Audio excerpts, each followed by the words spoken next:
We may live over 5,000 miles from Lincoln Financial Field, but what we lack in proximity, we make up for in film study. And each and every week, we'll be bringing you in-depth film breakdowns from across the pond and the Sooner State.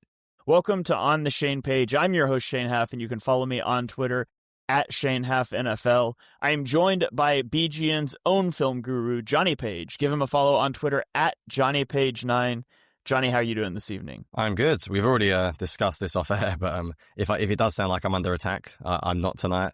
I don't know if it will come through on the mic, but it's firework night in the UK, which apparently you actually know about. Guy Fawkes or whatever you want to call it. So yeah, if it sounds like I'm under attack, that is why. So if you see me on mute a lot, apologies to the listeners, but I don't think it will get picked up on the mic. So I think we'll be okay. You guys haven't told me you can hear anything. If the neighbours decide to get a bit wild, I promise I'm not under attack. But yeah, I'm good. Busy, because we've already moaned off air, but the Eagles make too many trades, just one too many. But a good show today. We'll get to recap what we predicted preseason. We got the best guest of all time, as always, back again. So yeah, it should be a lovely one. It brings my heart great joy during the intro video to look over and see Brandon bobbing his head to our soundtrack. It's quite a strange soundtrack, to be fair. It is. Quite, Johnny picked distinctive. that, by the way. Did I? I don't know if you remember that. I do not. I sent you 3 different options with the videos, and that one was the weird one, and you were like, let's do that. It sounds different. Must have been terrible, but there you go. Yeah. So as you might have guessed, if you're listening and not watching right now, we're joined by Brandon Lee Gowton from Bleeding Green Nation. Give him a follow on Twitter at Brandon Gowton. Brandon, always a pleasure to have you on the show. Glad to be here with you guys. Really amazing bye week for the Eagles. The Eagles did not play, and it is yet like they won the bye week. So exciting times to be talking about them. Yeah, we've got basically every other contender in the NFC losing. We've got the Cowboys making stupid trade decisions. It was a great week for the Eagles, and we're going to get into all of it. So like Johnny said, we're going to revisit our preseason predictions, and I think that was like show 100 or something. You can go back and find it if you want to, but we're going to walk through those and maybe update those. But before we do want to get into the Eagles trades and just talk about those briefly. So I know Johnny's written things for Bleeding Green Nation. He's recorded some film rooms for the Patreon, but we'll just go through these. You know what? Let's do them in reverse order because they were probably executed in reverse order. Let's talk first about Jalen Phillips for a 3rd-round pick from the Miami Dolphins. For me, I thought it was a little interesting that the Eagles brought in somebody from Miami when there was such a bad culture around Miami when Vic Fangio was there, and they seemed to run him out of town and celebrate him being gone. Now, I'm assuming, Vic knows more about Jalen Phillips than anybody, and that clearly doesn't mean that everybody in the locker room was celebrating his demise, but it was just kind of jarring to be like, oh, they went and traded for a Dolphin. And I feel like looking at Phillips, he's still a high-quality player. Obviously, he's dealt with a lot of injuries. I think it was, an Achilles in 2023 and then an ACL in 2024. And it feels like he's not as effective like bending the edge, and he's not going to be like a great run defender. But I do think he pretty immediately becomes the Eagles' best pass rusher on the edge, and it's something the Eagles desperately needed to upgrade. So, there's always the potential they could extend him down the road too, but as of now, I would think it's probably best to view this as a half-season rental with the ability or the potential, I should say, to earn a comp pick back. So, BLG, what did you make of the Jalen Phillips trade? I like it. They needed pass rush help, and they got one of the best pass rushers that was moved before the entire NFL trade deadline passed there. So I like that. I like the familiarity with Vic Fangio. I like the fact that he brings something different to the edge rusher room, as we all talk about a lot. It's just like relatively small room. Nolan Smith plays bigger than his size, but he's just not the biggest kind of guy. They have someone now, which they kind of lost in Josh Sweat, who is longer, taller. So I like that profile. I like the tenacity he plays with. He plays with a lot of effort. And I think back to when I watched him go up against the Eagles in 2022. The Eagles and Dolphins had a joint training camp practice. Jalen Phillips looked really good in that practice. That's just one practice. I'm not basing everything about him on that. But having seen him, that being one of the few times I saw him up close and in person, I can see the upside. here. A third round pick also, when you have 3 third round picks, and I know, Shane, you've been on this train with me, like, you're not going to make all these picks anyway when the Eagles have all these and be able to roster them all and fit them into the overall picture. Like, when you have 3 third round picks, you can trade one of those third round picks, especially when it's your own, which would ideally, hopefully, be late in the third round as well, and not that Jets pick that you have, which could be maybe the top third round pick in the round, depending on how the Jets finish out here. Overall, I like it. It really just comes down to, can this guy stay healthy? In addition to the injury issues you talked about, Shane, he had the concussions in college to the point where he stopped playing football at one point because of those and was recommended not to play football anymore. It's, it's something we can't sit here and like analyze in terms of, is he going to stay healthy? We don't know. The track record's not great, but it's possible he does, and he looks great for the rest of the season, and that would be a very good outcome, even if he ends up walking. But that's just kind of what it comes down to. Can he stay healthy or not? Yeah, if it had been the Eagles' own, or excuse me, if it had been the third round pick the Eagles have from the Jets, I think I would have not liked the trade. Because honestly, like, the difference in terms of trade value between the top pick of the third round and the last non-compensatory pick of the third round is basically equal to like a mid-third round pick. So that's a massive difference. And I don't think I would have been super excited about the value, but given it was the Eagles' own third round pick, I think it's a really good move as long as he can stay healthy. Jonny, what are your thoughts on the Phillips trade? Yeah, I really like it. I wasn't sure when I saw it, I must admit. Some of the numbers were a bit weird, and Brandon Thorne does the best work, in my opinion, of anyone judging pass rush, and I subscribe to his Substack, which if you don't, you should do. And long story short, he didn't have him in the top 34 for sacks, and I was like, that's quite a lot to give up. By the way, Trench Warfare, the name of the Substack. But he literally released today his updated pressure one, and he is 12th. And that does not surprise me at all, because the big thing I mentioned in my film piece for BGN is that he's very good at getting pressure, just doesn't necessarily turn it into sacks. And I wonder sometimes how much of that's luck. And it does make you wonder, like, if he had like 3 more sacks this year, would he have gone somewhere else for a higher draft pick? And he was maybe quite lucky to get someone who hasn't converted pressure into sacks this year. I don't know if it's controversial. I don't know what people would think, but I think he's the best pass rusher the Eagles have got from the edge instantly from day one. I'm not sure it's that close as a legitimate edge.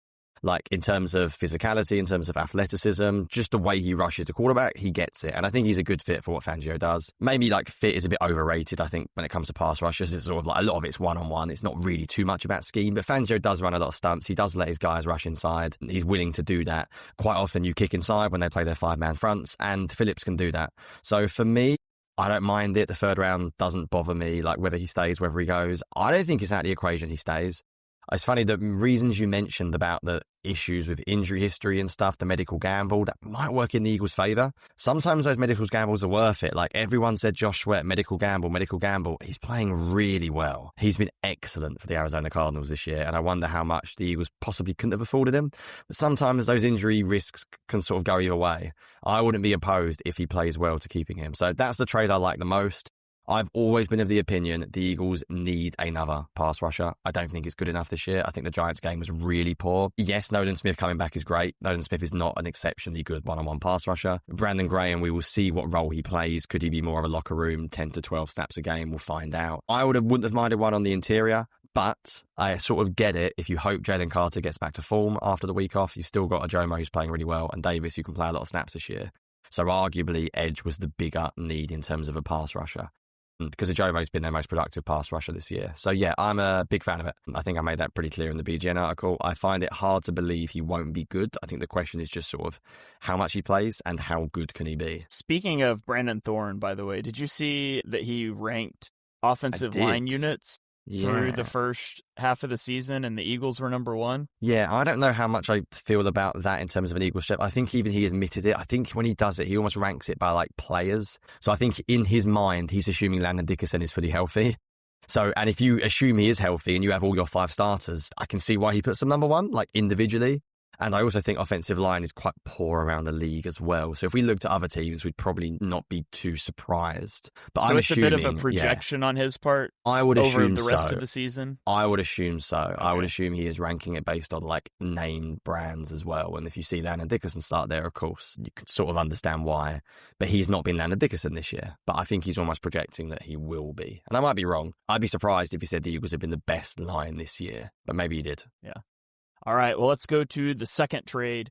It was Jair Alexander and a 7th-round pick from the Ravens for a 6th-round pick from the Eagles. Jonny, I'll let you talk about this one first because I'm definitely not letting you talk about Michael Carter first. So talk to us about Jair Alexander. Literally no idea what to say about this one. The 2024 and 2025 film is sort of mad. He just didn't play very much in 25, so we haven't really got much to see. Like, there was some borderline unplayable reps. The one thing I would say about 2025 is, to me, he looks really hesitant and a little bit lost, whether that's a mental thing. I think sometimes we assume mental things can be like, I don't understand the scheme, but sometimes it can be, I don't trust my body anymore. He's 28. People talk about him like he's like 32. Like, he's perfectly fine. He shouldn't decline this much. So I sort of like it. If the Eagles think they can get him anywhere near 2024, I think he's a really good cornerback. It was just this year has been so poor. So I think if you put 2024 Jair Alexander on, he is clearly the Eagles cornerback opposite Quinion Mitchell. I don't think that's particularly close compared to what we've seen this year from Adoree Jackson and Keely Ringo and Jacorian Bennett. I think he's always had a good mentality, like a very aggressive mentality, so I sort of want to like it. I just don't really understand what's happened this year. But sometimes things don't work for a certain team, and sometimes they get familiar coach, familiar circumstance, and suddenly it all feels like better again. I did post him a Discord chain, and I know I'm not big on PFF numbers this year, but he's been in the league since 2018. He has had a 70-plus defensive grade every single season, which is really hard to do, including a 90 defensive grade. In coverage, he has had a 75-plus grade every single season. Sorry, one below 75. His rookie was 73. This year, his defensive score is 36, and his coverage score is 31. So either his body is completely broken, or he's only played 43 snaps this year, he's never got confident, and there's something there. But it is weird to see someone play 7 years of very consistently good football, and then at age 28 just completely bomb to be totally unplayable. So I'm cautiously optimistic, but who the hell knows? Maybe he is just physically done. Yeah, I'm not willing to say a player is bad based off of 43 snaps when we've got 7 years of data saying he was really good. Now, I will say he's been bad this year, and if 2025 Alexander is what you're getting, he's not going to play. He's not going to beat out Ringo or Adoree Jackson, but the Eagles are betting, and not much, by the way, a 6th-round pick for a 7th-round pick. So the Eagles are betting virtually nothing that he's going to bounce back with a change of scenery, whether that means schematically changing, just a change of scenery, a change of coaching, what he's asked to do. So, I mean, honestly, anytime, even if they didn't get a pick back, anytime you want to throw a 5th, 6th, or 7th-round pick for a vet, I'm honestly just going to say do it. If you think there's a chance they can help you, I don't care about 6th and 7th-round picks. So I am totally fine with this one, and hopefully he ends up giving you something. BLG, what are your thoughts on that one? Yeah, I thought Bill Barnwell had an interesting framing on this trade, and he talked about how, Alexander's been healthy enough to play this year, but he might not be healthy enough to play well. And it could be a circumstance where, he's coming off of this injury where he had the surgery late last year, and I think giving him more time, if the Eagles can kind of just put him on the back burner and allow him to maybe get more fully healthy. Maybe he's a different player than he was early in the season in September than he is in, let's say, late December or even January, if they have to pivot to him at that point. They're not acquiring Alexander to be like the solution at CB2, clearly. I think they're acquiring him to be part of a group that they're basically trying to throw at the wall and see if something can stick from that group.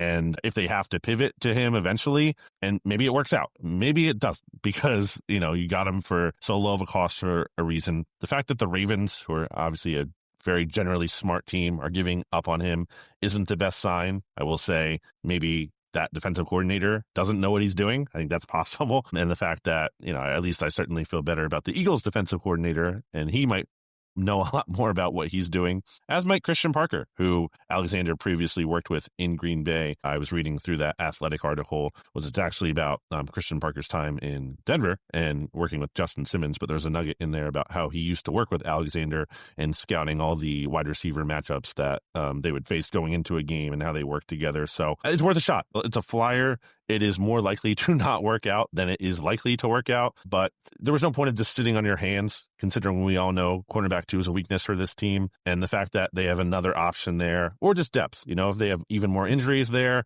they need someone to play. And I think it's at least worth taking a look at him. If he stinks, you can bench him, you can cut him, you can move on. It's fine. Why not just get a look at him? Yeah. And then another move that's similar, the Eagles traded John Mechie and a 6th-round pick for Michael Carter and a 7th-round pick from the Jets. By far the biggest trade the Jets made in the lead up to the trade deadline. But BLG, what did you think about the Michael Carter trade? Yeah, I mean, my head first went to, are they going to move Cooper DeJean to the outside? And I don't think the Eagles want to do that. Vic Fangio very much, Johnny shaking his head no, and neither do I. I do think that has to be on the table at some point in time. I think it's the last resort, but if you get to that last resort, then you have to do it. I don't think they want to do it, but I think kind of grouping this in with the Alexander acquisition as well, I think they're just trying to have different options that they can go with and see what works and try things out. And that's not an ideal place to be, but it's better than just continuing to go out there and knowing that what you have just might not be good enough. It's just about having options to me. I thought it was interesting that Howie Roseman mentioned that Carter can play safety, and kind of underrated development here that Marcus Epps was placed on injured reserve. So the Eagles really only have 3 safeties, right? Between Blankenship and Makuba and Sidney Brown, who Vic Fangio clearly hasn't really wanted to play. And Makuba has been uneven, very much so. So I wonder if he factors in a little bit more at safety than we expect. Howie also basically compared him to Avonte Maddox, which we saw Maddox playing some safety last year. So I think ideally it's a depth move, but if there's a situation where CB2 on the outside is just such a disaster and they can't find an answer there, and maybe Carter looks good in the slot, and then you can put DeJean on the outside. I think that's far from perfect, but I think it's at least more of an option than it would have been before, because you had literally no one who could play in the slot that you would feel comfortable putting there. I always think it's interesting when they're like, oh, and he can play safety too. And I'm like, really? Because he's played 10 snaps at safety in his NFL career. He has played more snaps aligned on the defensive line in his NFL career than at safety. So I always think that's kind of a funny thing, but, maybe. And, for me with Michael Carter was a tremendously talented up-and-comer for the Jets a couple years ago, and I think injuries have really just killed him over the last couple of years. And he is a slot. This isn't a guy you're going to put outside. And I don't think they want to put Cooper DeJean outside, but like you said, it gives them options in a totally catastrophic situation. I mean, CB2 is just still a disaster for the rest of the year. And then all of a sudden, Quinyon Mitchell goes down for a game. And, it's better to have the decision of, do we want to kick Cooper DeJean outside and put Michael Carter in the slot, than to not have a decision to make at all and just be forced into a bad situation like they were against the Giants on that Thursday night football game with Adoree Jackson and Keely Ringo both out there. So, to me, you gave up nothing. Again, a 6th for a 7th, and you swapped a receiver that you were never going to play for a corner that you may also never play. And, neither Carter nor Alexander, given what we've seen this year, is a top 3 corner for the Eagles. But I think the Eagles are banking on maybe one of those guys returning to 2023, 2022 type of form. And if that happens, great. And if it doesn't happen, you really didn't give anything up.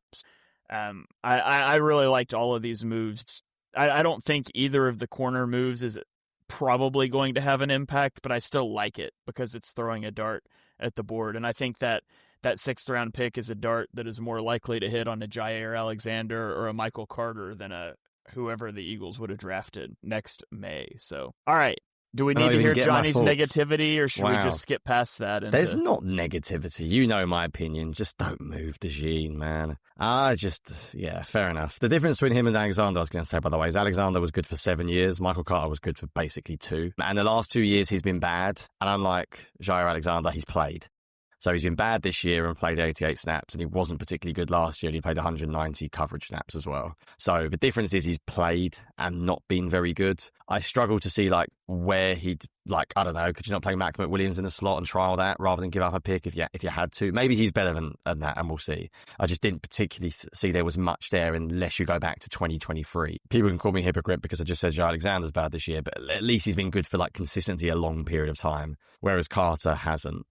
The other thing about Carter is that quote from Howie is bizarre, like you said, Shane. I'd love to know where they saw that. Are they going back to college film? He only played 75 snaps at safety over his college career. There you go. Are they just looking at a profile of him in terms of how he fits. I don't know. With 5'11". Eagles safeties coach, I should mention Joe Casper, I believe, in college. So they did. He is playing for the same position coach. When I hear someone come out and say we traded for him and he can play safety, that doesn't scream to me he's the starting nickel, Cooper DeJean's moving outside.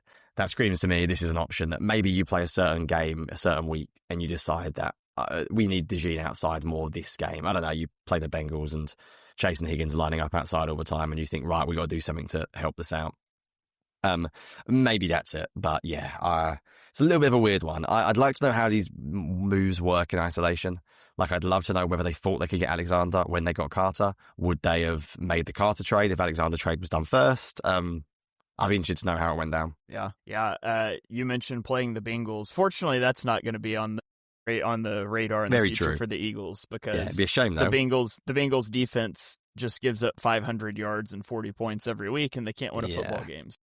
Yeah, that's very true. All right, well, let's pivot over to do we want to make fun of the Cowboys trade, or should we just get into the Eagles? What do you actually think about it? I sort of find, like, in isolation, it's an okay trade, but, like, the fact they got rid of Parsons to do it is the bit that I find hilarious. And I also just don't think they're going anywhere this year, so it seems like a huge amount of resources to give up. So, yeah, that was my Cowboys take, I guess. I think, so where I'm at with the whole thing is, step one is they shouldn't have ever traded Micah Parsons. They didn't get enough for him. We can set that part aside. If you look at in isolation, the Quinnen Williams trade, I think it could be fine if Dallas was a good football team, but they're not. They're 3-5-1 with virtually no chance to make the playoffs this year. And so then it becomes the fact that you traded major draft capital. I thought they overpaid a first and a second for a 27-year-old defensive tackle who's dropped off as a pass rusher each of the last 3 seasons. Now, he is a really good run stopper, and for some reason, Jerry Jones thinks that's the only thing wrong with their defense, and you can fix it here.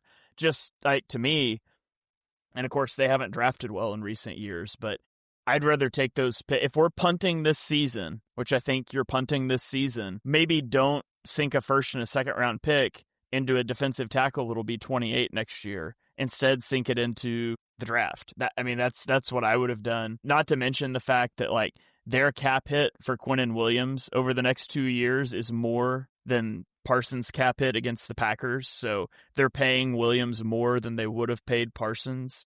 So I know, like, Cowboys fans are on the Micah was never that good train, and Quinnen Williams is the best defensive tackle in the NFL now, and I just don't think either of those things are true. He is a phenomenal run stopper. He's probably one of the top 2 or 3 guys in the NFL at that, but the pass rushing has really dropped off, and I just am not giving that kind of capital up for a guy that's not rushing the passer very well. Man, what happened to Kenny Clark? I thought Kenny Clark was supposed to come in and solve all of the Cowboys issues. That defense was bad against Cardinals, wasn't it? I think the downside of this trade for the Cowboys is, like, scary in terms of the Cowboys are giving up the more favorable of their pick and the Packers pick in 2027 to the Jets. Maybe Dak Prescott ages fine over these next couple of years, but they're going to have to make a decision on him probably after 2026, next year in 2026, $40 million of his salary is guaranteed. So that's kind of like effectively the last true year of his contract that he currently has. I think he might have like 2 more years after that, but like they're not real years. So they're probably going to have to make a decision to extend him at that point. And maybe it's a no-brainer at that stage, and you do. But it also could be a point where, like, this isn't working for us. Like, Dak Prescott isn't the guy who's getting us over the hump. Maybe he's declining. And so then you don't pay him. And then if you need a high pick to kind of replace him, the Cowboys have gotten very lucky, obviously, with Dak and Romo, not needing high picks to get a quarterback. Probably not sustainable. It certainly doesn't optimize your chances. And that pick that, they could have a very high pick in 2027 that they won't control, and it'll be going to the Jets instead. And I just think the downside of that, and as our good friend Ben Solak mentioned here, it's quite possible that the 2 first-round picks that the Cowboys got from the Packers for Micah Parsons, if those are like late 20s, even 30s, whatever, depending on the Packers do, it's possible like the picks that the Cowboys got for Parsons are actually not even as valuable as the ones the Cowboys gave up to the Jets to get Quinnen Williams, which would be a disaster. There's very serious downside potential for that move. And then they're going to have to pay Williams too, because again, he's currently under contract through 2027, but that last year isn't real. Just like I said with Dak, it's really just like, I think 2026. So if you look at this year as a wash, which it kind of is, I was looking up the Cowboys playoff odds. They're plus 850 to make the playoffs. So if you're feeling really good and you want to put $100 on the Cowboys to make the playoffs, you could win $850 right now. It's a long shot. So this year's kind of a wash. And then next year, okay, we'll see.